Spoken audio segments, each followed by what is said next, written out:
नमस्कार मित्रों। अभी मैं देवताओं के तेज से देवी का किस प्रकार प्रादुर्भाव हुआ और महिषासुर की सेना का किस प्रकार वध हुआ वो बताने जा रही हूँ।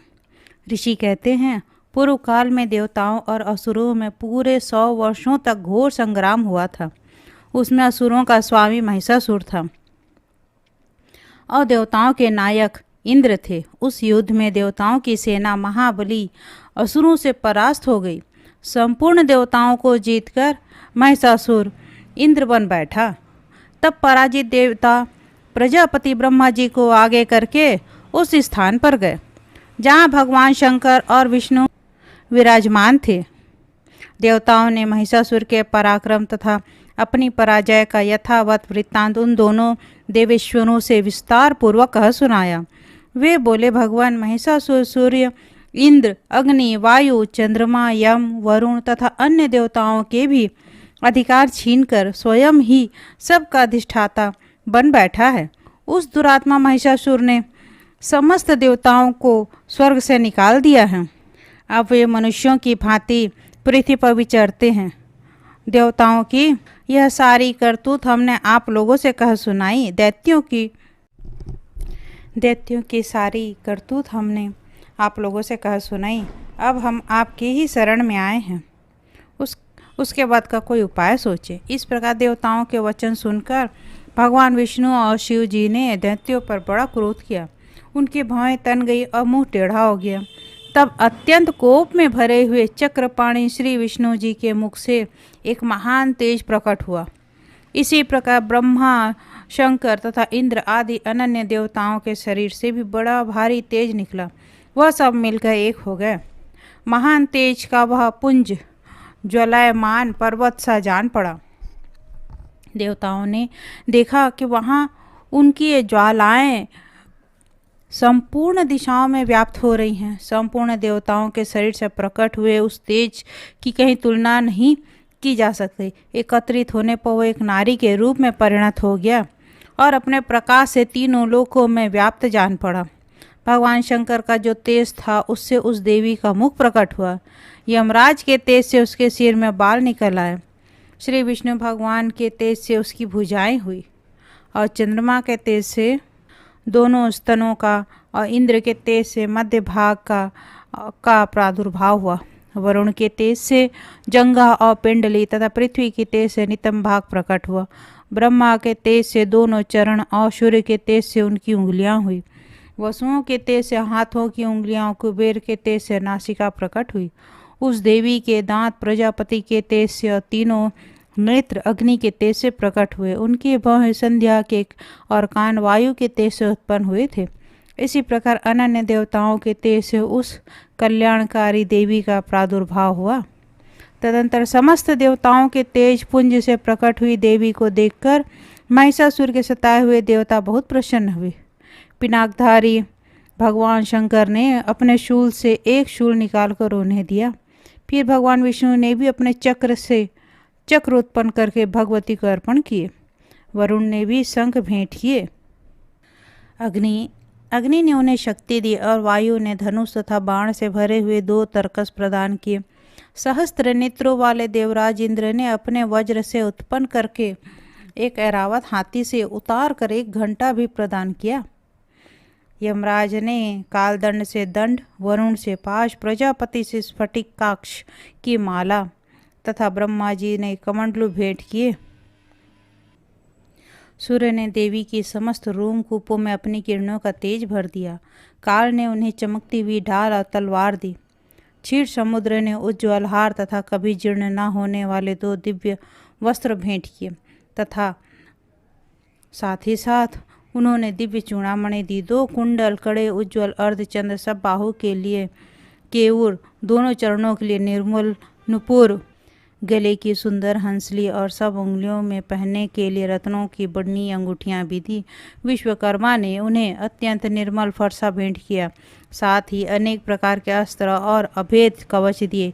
इनके सिवा मस्तक और वक्ष स्थल पर धारण करने के लिए कभी न कुम्हलाने वाले कमलों की मालाएं दी।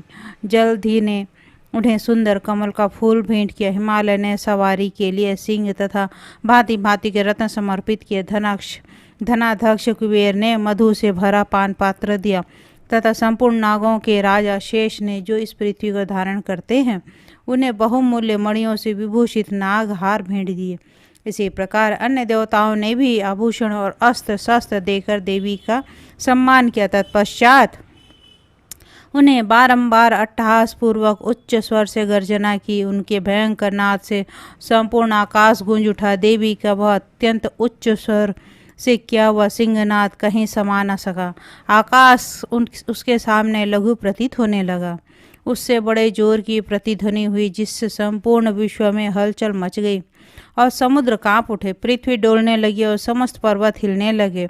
उस समय देवताओं ने अत्यंत प्रसन्नता के साथ सिंहवाहिनी भावनी भवानी से कहा, देवी तुम्हारी जय हो। साथ ही महर्षियों ने भक्ति भाव से विनम्र होकर उनका स्तवन किया। संपूर्ण त्रिलोकी को शोभग्रस्त देख दैत्यगण अपनी समस्त सेनाओं को कवच आदि से सुसज्जित कर हाथों में हथियार ले सहसा उठ खड़े हो गए। उस समय महिषासुर ने बड़े क्रोध में आकर कहा, आह, ये क्या हो रहा है।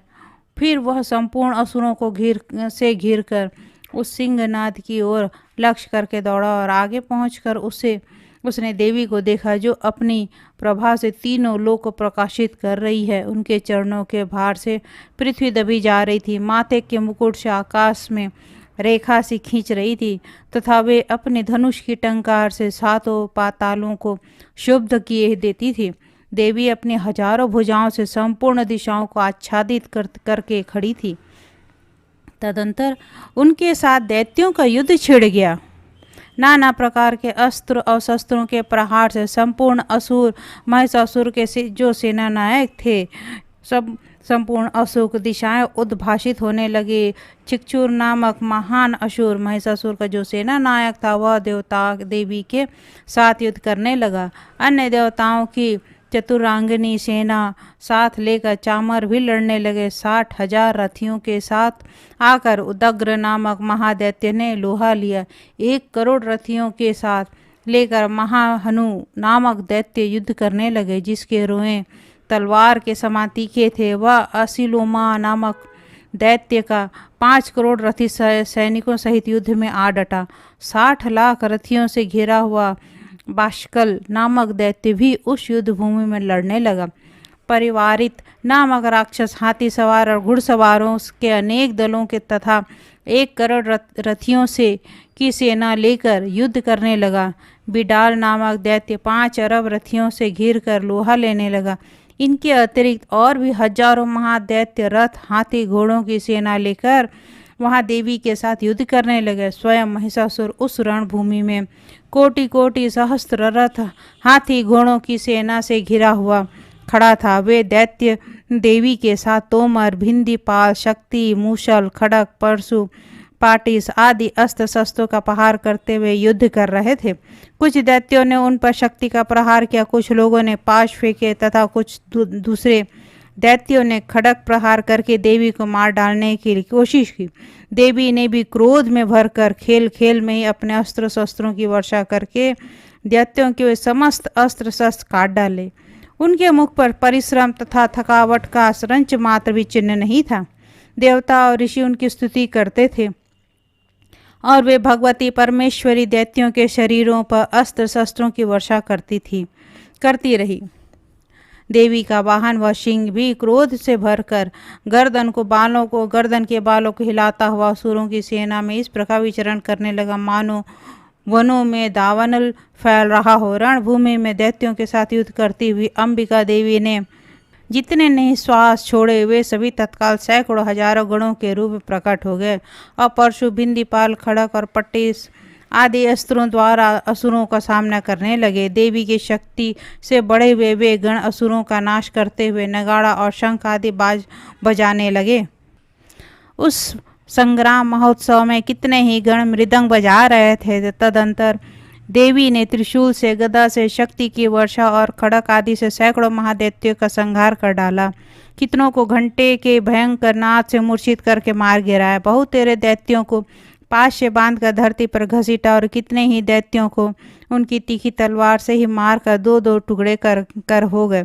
कितने ही गदा की चोट से घायल होकर धरती पर सो गए, कितने ही मूसल की मार से अत्यंत आहत होकर रक्त वमन करने लगे। कुछ दैत्य शूल से छाती फट जाने के कारण पृथ्वी पर ढेर हो गए। उस रणांगण में बाण समूह की वृष्टि से कितने ही असुरों की कमर टूट गई। बाज की तरह झपटने वाले देवी पीड़क दैत्यगण अपने प्राणों से हाथ धोने लगे। किन्हीं की बाहें छिन्न भिन्न हो गई, कितनों की गर्दनें कट गई और कितने ही दैत्यों के मस्तक कट गए और कुछ लोगों के शरीर मध्य भाग में ही विदीर्ण हो गए। कितने ही महादैत्य जांघें कट जाने पृथ्वी पर की गिर गए। इस प्रकार कितने ही दैत्य मस्तक कट जाने पर भी गिर कर फिर उठ जाते और केवल धड़क के ही रूप में ही अच्छे अच्छे हथियार हाथ में देवी के साथ युद्ध करने लगते। दूसरे कबंध युद्ध के बाजों के लय पर नाचते थे। कितने ही बिना सिर के धड़ हाथों में खड़ग शक्ति और रिष्टि लिए दौड़ते थे तथा दूसरे महादैत्य ठहरो ठहरो यह कहते हुए देवी को युद्ध में ललकारते थे। जहाँ वह घोर संग्राम हो वहाँ की धरती देवी के गिराए हुए रथ, हाथी, घोड़े और असुरों की लाशों में ऐसी पड़ गई थी कि वहाँ चलना फिरना संभव हो गया था। दैत्यों की सेना में हाथी, घोड़े, असुरों के शरीर से इतनी अधिक मात्रा में रक्तचाप हुआ था कि थोड़ी देर में वहाँ खून की बड़ी बड़ी नदियाँ बहने लगी। जगदम्बा ने असुरों की विशाल सेना को क्षण भर में नष्ट कर दिया। ठीक उसी तरह जैसे तृण और काठ के भरे ढेर को आग कुछ ही क्षणों में भस्म कर देती है। और वहाँ सिंह भी गर्दन के बालों को हिला हिला कर जोर जोर से गर्जना करता हुआ दैत्यों के शरीर से मानो उनके प्राण चूने लेता था। वह देवी के गणों ने भी उस महादैत्य के साथ युद्ध किया, जिससे देवतागण उन पर आकाश से फूल बरसाने लगे और उन सब से वे सब संतुष्ट हुए। ऋषि कहते हैं, दैत्यों की सेना को इस प्रकार तहस नहस होते देख महादैत्य सेनापति चिक्षुर क्रोध में भरकर अंबिका देवी से युद्ध करने के लिए आगे बढ़ा।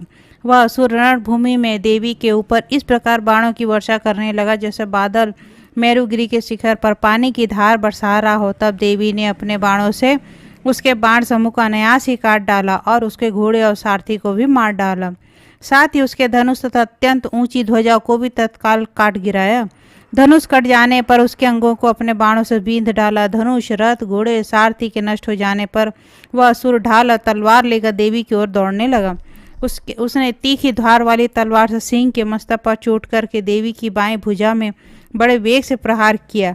राजन देवी की बाह पर पहुंचते वह तलवार टूट गई। फिर तो क्रोध से लाल आंखें करके उस राक्षस ने शूल हाथ में लिए और उस महादैत्य ने भगवती भद्रकाली के ऊपर चलाया। वह शूल आकाश से गिरते हुए सूर्यमंडल की भांति अपने तेज से प्रज्वलित हो उठा। उस शूल को अपनी ओर आती देख देवी ने भी शूल का प्रहार किया और उससे राक्षस के शूल के सैकड़ों टुकड़े हो गए। साथ ही महादैत्य चिक्षुर की भी धज्जियां उड़ गई। वह प्राणों से हाथ धो बैठा। महिषासुर के सेनापति उस महापराक्रमी चिक्षुर के मारे जाने पर देवताओं को पीड़ा देने वाला चामर हाथी पर चढ़ आया। उसने भी देवी के ऊपर शक्ति का प्रहार किया, किंतु जगदम्बा ने उसे अपने हुंकार से ही आहत एवं निष्प्रभ करके तत्काल पृथ्वी पर गिरा दिया। शक्ति को टूटकर गिरी हुई देखकर चामर को बड़ा क्रोध आया। उसने शूल चलाया, किंतु देवी ने उसे भी अपने बाणों द्वारा काट डाला। इतने में ही देवी का सिंह उछलकर हाथी के मस्तक पर चढ़ बैठा और उस दैत्य के साथ खूब जोर लगाकर बाहु युद्ध करने लगा। वे दोनों लड़ते लड़ते हाथी से पृथ्वी पर आ गए और अत्यंत क्रोध में भरकर एक दूसरे पर बड़े भयंकर प्रहार करते हुए लड़ने लगे। तदंतर सिंह बड़े वेग से आकाश की ओर उछला और उधर से गिरते समय अपने पंजों की मार से चामर का सिर धड़ से अलग कर दिया।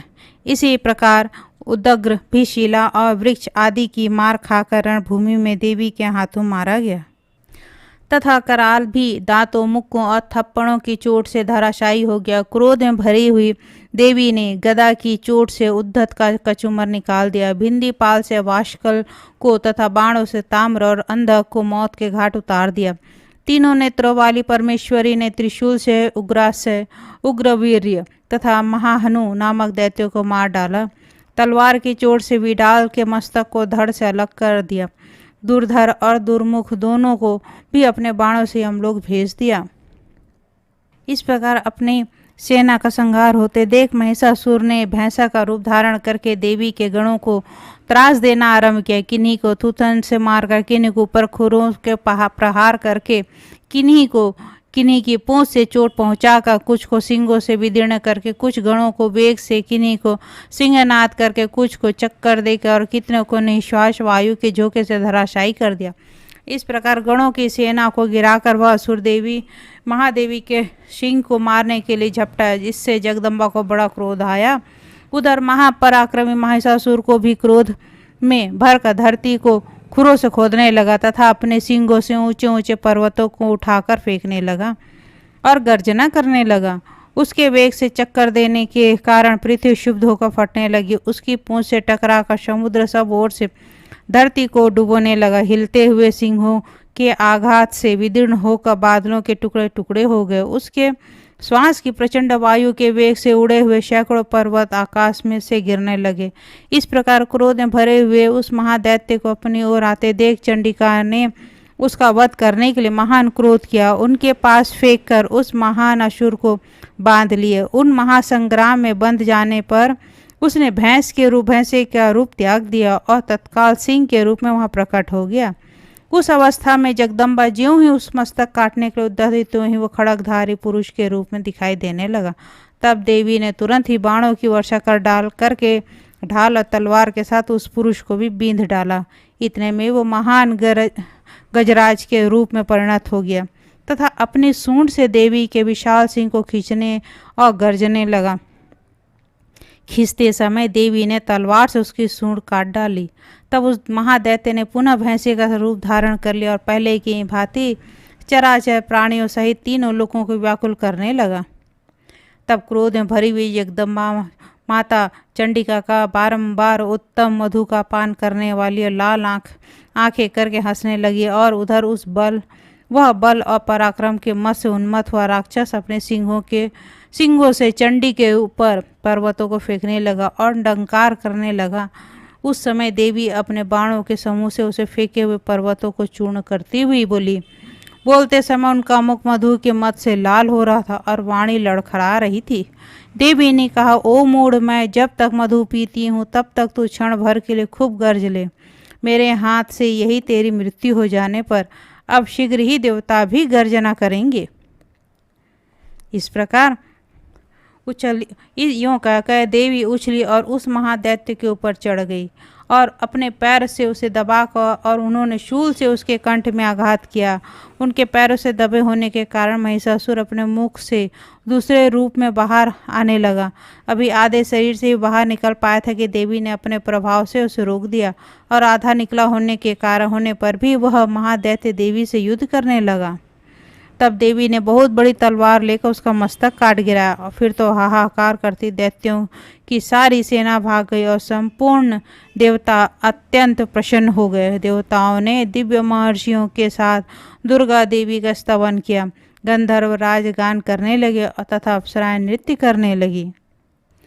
सिद्धि की इच्छा रखने वाले पुरुष जिनकी सेवा करते हैं तथा देवता जिन्हें सब ओर से घेरे रहते हैं, उन जया नाम वाली दुर्गा देवी का ध्यान करें। उनके श्री अंगों के आभा काले मेघ के समान श्याम है। वे अपने कटाक्षों से शत्रु समूह को भय प्रदान करती है। उनके मस्तक पर आबद्ध चंद्रमा की रेखा शोभा पाती हैं। ऋषि कहते हैं, अत्यंत पराक्रमी दुरात्मा महिषासुर तथा उसकी दैत्य सेना के देवी के हाथ से मारे जाने पर इंद्र आदि देवता प्रणाम के लिए गर्दन तथा कंधे झुकाकर उन भगवती दुर्गा का उत्तम वचनों के द्वारा स्तवन करने लगे। इस प्रकार जब देवताओं ने जगत माता दुर्गा की स्तुति की और नंदनवन के दिव्य पुष्पों एवं गंध चंदन आदि के द्वारा उनका पूजन किया, फिर सबने मिलकर जब भक्तिपूर्वक दिव्य धूपों की सुगंध निवेदन की, देवी ने प्रसन्न वदन होकर प्रणाम करते हुए सब देवताओं से कहा। देवी ने कहा, हे देवताओं, तुम सब लोग मुझसे जिस वस्तु की अभिलाषा रखते हो उसे मांगो। सभी देवता एक स्वर में बोले, हे भगवती, हमारी सब इच्छा पूर्ण कर दी है आपने। अब तो कुछ ही बाकी नहीं है, क्योंकि हमारा यह शत्रु महिषासुर मारा गया। महेश्वरी, इतना पर भी यदि आप हमें और वरदान देना चाहती हैं, तो हम जब जब आपका स्मरण करें तब तब आप दर्शन दे के हम लोगों के महान संकट को दूर कर दिया करें। तथा प्रसन्नमुखी अंबिके, जो मनुष्य इन स्तोत्रों द्वारा आपकी स्तुति करे, उसे वित्त, समृद्धि और वैभव देने के साथ ही साथ उसकी धन और स्त्री आदि संपत्ति को भी बढ़ाने के लिए आप सदा हम पर प्रसन्न रहें। इस प्रकार ऋषि कहते हैं, हे राजन, देवताओं ने जब अपने तथा जगत के कल्याण के लिए भद्रकाली देवी को इस प्रकार प्रसन्न किया, तब वे तथास्तु कहकर वहीं अंतर ध्यान हो गई। हे भूपाल, इस प्रकार पूर्व काल में तीनों लोगों का हित चाहने वाली देवी जिस प्रकार देवताओं के शरीर से प्रकट हुई थी, वह सब कथा मैंने कह सुनाया। अब पुनः देवताओं को उपकार करने वाली वे देवी दुष्ट दैत्यों तथा शुंभ निशुंभ का वध करने एवं सब लोगों की रक्षा करने के लिए गौरी देवी के शरीर से जिस प्रकार प्रकट हुई थी, वह सब प्रसंग मेरे मुंह से सुनो। मैं उसका तुमसे यथावत वर्णन करता हूँ। पूर्व काल में शुंभ निशुंभ नामक असुरों ने अपने बल के घमंड में आकर सचीपति इंद्र के हाथों से तीनों लोकों का राज्य और यज्ञ भाग छीन लिए। वे ही दोनों सूर्य, चंद्रमा, कुबेर, यम और वरुण के अधिकार का भी उपयोग करने लगे। वायु और अग्नि का कार्य भी वे ही करने लगे। उन दोनों ने सब देवताओं को अपमानित करके राज्य भ्रष्ट, पराजित तथा अधिकारहीन करके स्वर्ग से निकाल दिया। उन दोनों महान असुरों से तिरस्कृत देवताओं ने अपराजिता देवी के स्मरण किया और सोचा कि जगदम्बा ने हम लोगों को वर दिया था कि आपत्ति काल में स्मरण करने पर मैं तुम्हारी सब विपत्तियों का तत्काल नाश कर दूंगी। यह विचार कर देवता गिरिराज हिमालय पर गए और वहाँ भगवती विष्णु माया की स्तुति करने लगे। नमो देव्ये महादेव्ये शिवाय शततम नमः। नमः प्रकृत्ये भद्राय निहता प्रणता स्मतां। रौद्राय नमो नित्याय गौर्याय धात्राय नमो नमः। ज्योतिष्णाने तेन्दुरूपण्ये सुखाय शततम नमः। कल्याण्ये प्रणतां वृद्ध्ये सिद्धे कुर्मो नमो नमः। नैत्र्ये भूभृतां लक्ष्मी सर्वाण्ये ते नमो नमः। दुर्गाय दुर्गपराराय सराराय सर्वकारिण्याय ख्याताय तथा कृष्णाय धूम्राय शततम नमः। अति सौम्याति रौद्राय नतास्तसाय नमो नमः। नमो जगत प्रतिष्ठाय देव्ये कृत्ये नमो नमः। या देवी सर्वभूतेषु विष्णुमायते शब्दिता नमस्तस्यै नमस्तस्यै नमस्तस्यै नमो नमः। या देवी सर्वभूतेषु चैतन्यभिद्यते नमस्तस्यै नमस्तस्यै नमस्तस्यै नमो नमः। या देवी सर्वभूतेषु बुद्धिरूपेण संस्थिता नमस्तस्यै नमस्तस्यै नमस्तस्यै नमो नमः। या देवी सर्वभूतेषु निद्रारूपेण संस्थिता नमस्तस्यै नमस्तस्यै नमस्तस्यै नमो नमः।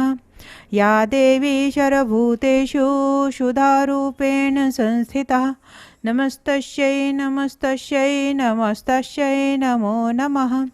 या देवी सर्वभूतेषु छायारूपेण संस्थिता नमस्तस्यै नमस्तस्यै नमस्तस्यै नमो नमः। या देवी सर्वभूतेषु शक्तिरूपेण संस्थिता नमस्तस्यै नमस्तस्यै नमस्तस्यै नमो नमः। या देवी सर्वभूतेषु तृष्णारूपेण संस्थिता नमस्तस्यै नमस्तस्यै नमस्तस्यै नमो नमः।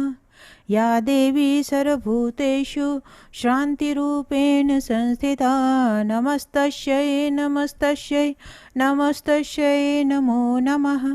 या देवी सर्वभूतेषु जातिरूपेण संस्थिता नमस्तस्यै नमस्तस्यै नमस्तस्यै नमो नमः। या देवी सर्वभूतेषु लज्जारूपेण संस्थिता नमस्तस्यै नमस्तस्यै नमस्तस्यै नमो नमः। या देवी सर्वभूतेषु शान्तिरूपेण संस्थिता नमस्तस्यै नमस्तस्यै नमस्तस्यै नमो नमः। या देवी सर्वभूतेषु श्रद्धारूपेण संस्थिता नमस्तस्यै नमस्तस्यै नमस्तस्यै नमो नमः। या देवी सर्वभूतेषु कान्तिरूपेण संस्थिता नमस्तस्यै नमस्तस्यै नमस्तस्यै नमो नमः। या देवी सर्वभूतेषु लक्ष्मीरूपेण संस्थिता नमस्तस्यै नमस्तस्यै नमस्तस्यै नमो नमः। या देवी सर्वभूतेषु वृत्तिरूपेण संस्थिता नमस्तस्यै नमस्तस्यै नमस्तस्यै नमो नमः। या देवी सर्वभूतेषु स्मृतिरूपेण संस्थिता नमस्तस्यै नमस्तस्यै नमस्तस्यै नमो नमः। या देवी सर्वभूतेषु दयारूपेण संस्थिता नमस्तस्यै नमस्तस्यै नमस्तस्यै नमो नमः। या देवी सर्वभूतेषु तुष्टिरूपेण संस्थिता नमस्तस्यै नमस्तस्यै नमस्तस्यै नमो नमः।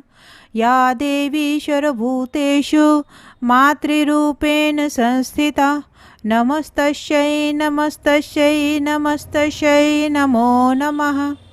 या देवी सर्वभूतेषु भ्रान्तिरूपेण संस्थिता नमस्तस्यै नमस्तस्यै नमस्तस्यै नमो नमः। इन्द्रियाणामाधिष्ठात्री भूतानां चाखिलेषु या भूतेषु सततं तस्यै व्याप्तिदेव्यै नमो नमः। चित्तिरूपेण या कृत्स्नमेतदव्यापिस्थिता जगत् नमस्तस्यै नमस्तस्यै नमस्तस्यै नमो नमः।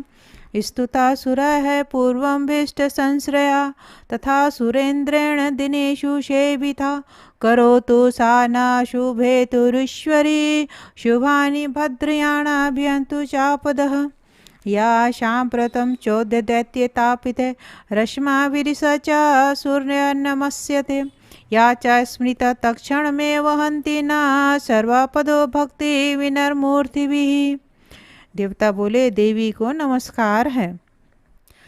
जिन परमेश्वरी को हम इस समय नमस्कार करते हैं तथा जो भक्ति से विनम्र पुरुषों द्वारा स्मरण की जाने पर तत्काल ही संपूर्ण विपत्तियों का नाश कर देती है, वे जगदम्बा हमारी संकट दूर करे।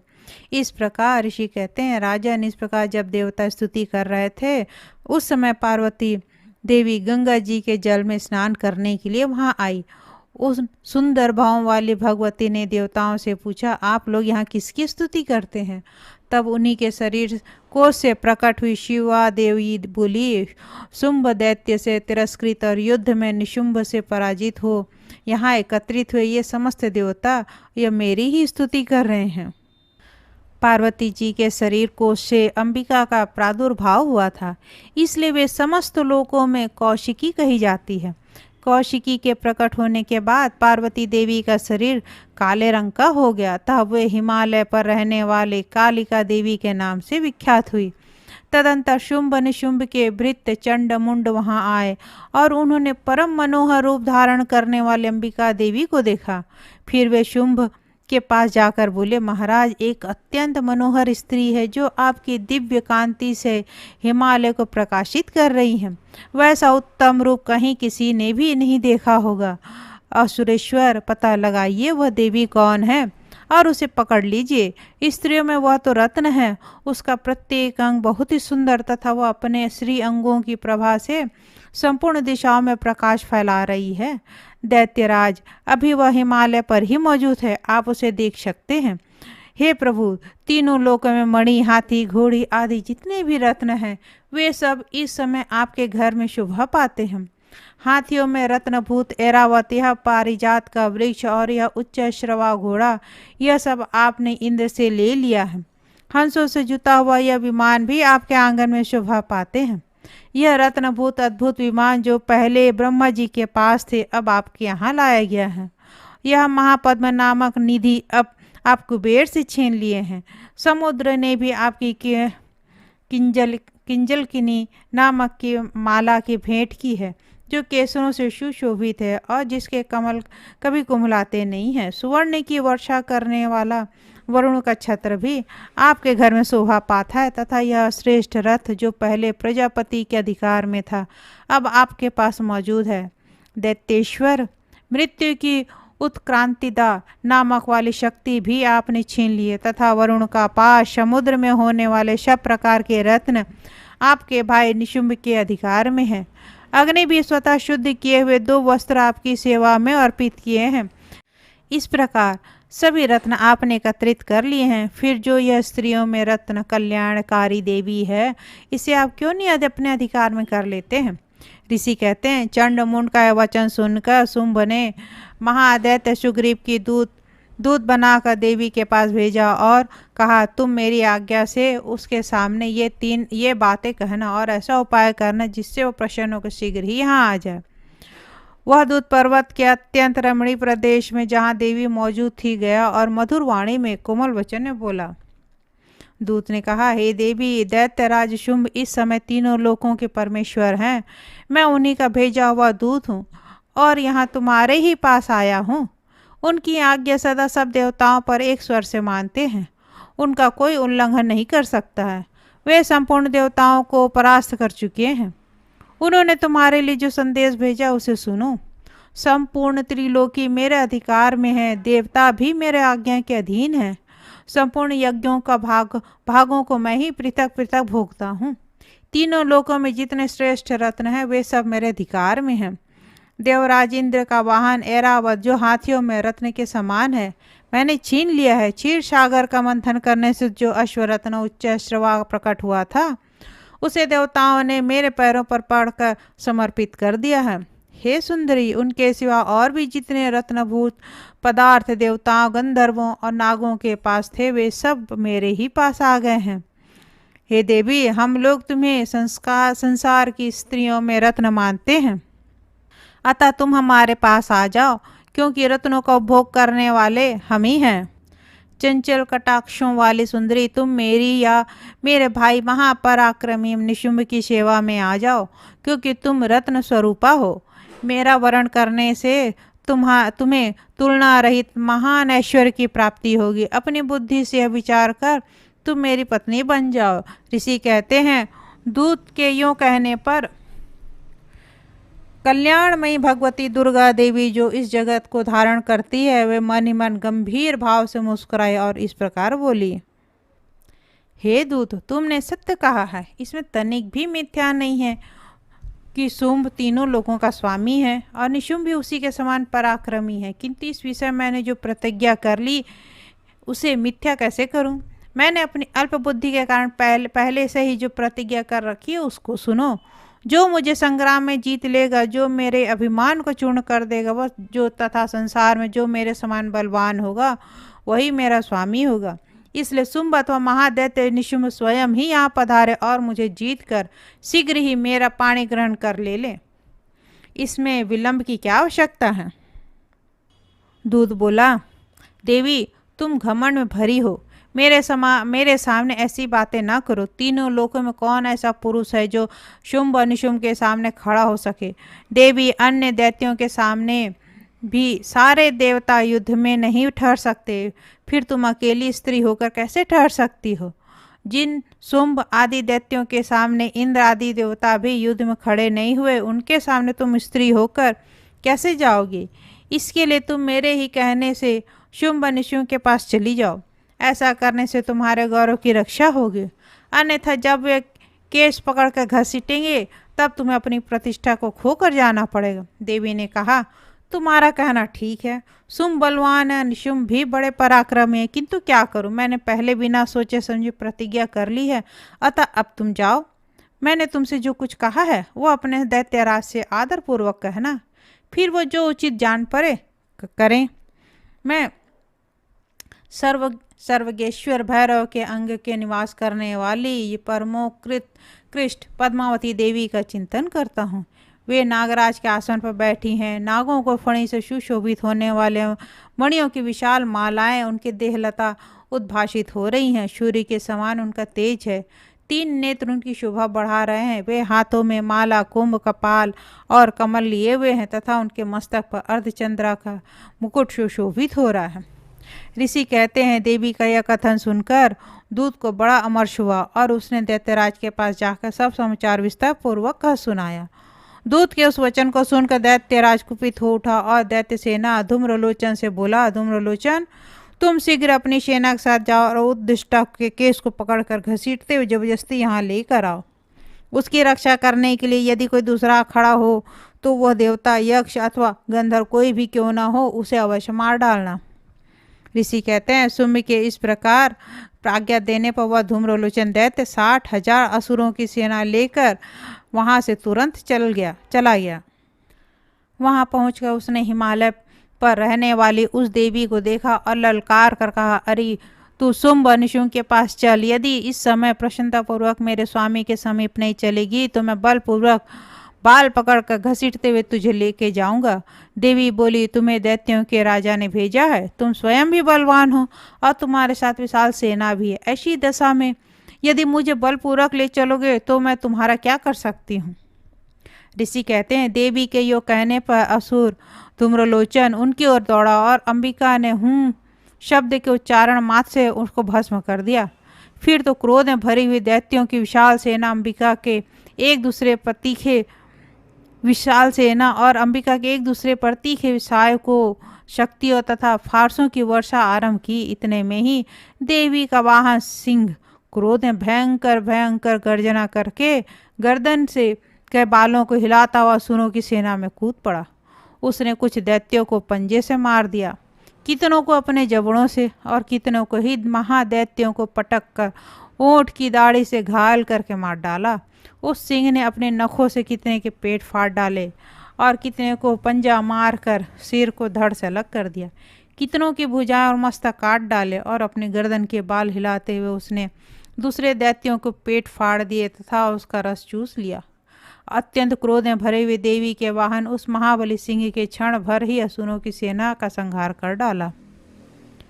जब शुंभ ने यह सुना कि देवी के धूम्रलोचन असुर को मार डाला तथा उसके सिंह ने सारी सेना का सफाया कर डाला, तब उस दैत्य को बड़ा क्रोध आया। उसका ऊँट कांपने लगा। उसने चंड और मुंड नामक 2 महादैत्यों को आज्ञा दी, हे चंड और हे मुंड, तुम लोग बड़ी सेना लेकर जाओ और उस देवी के बाल को पकड़कर अथवा बांध कर शीघ्र यहाँ लेकर आओ। यदि इस प्रकार उसको लाने में तुम्हें संदेह हो तो युद्ध में सब प्रकार का अस्त्रों तथा शस्त्रों का और समस्त असुरी सेना का प्रयोग करके उसकी हत्या कर डालना।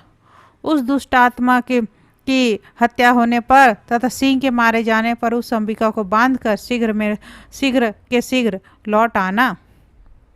इस प्रकार शुंभ ने चंड और मुंड को आज्ञा दी। अब अगले अंक में बताऊंगी किस प्रकार चंड और मुंड का दुर्गा देवी ने वध किया। धन्यवाद।